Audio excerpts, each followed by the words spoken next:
O seu carro tem um barulho na suspensão e você está pensando em levar o carro na oficina para trocar os amortecedores?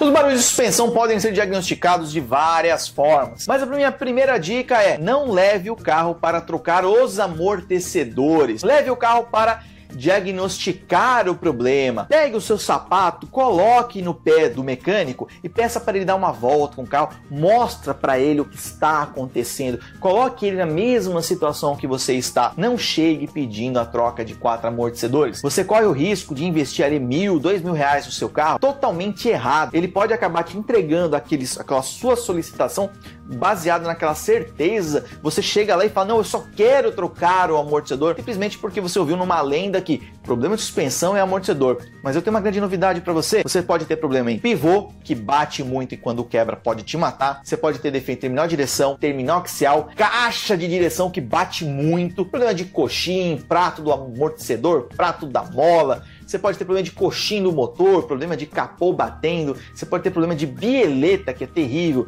Kit da barra estabilizadora, que dá couro em meio mundo para diagnosticar, mas que pode ser resolvido facilmente. Vamos falar então de problema e diagnóstico, porque o diagnóstico é o dom de você resolver o problema sem trocar peça, sem você chegar e trocar o amortecedor. Porque amortecedor, meu amigo, minha amiga, pouco faz barulho. Tem um caso ou outro que pode fazer um barulho. 99,999999 mais um não é amortecedor que faz barulho. É pivô, terminal, como eu já falei.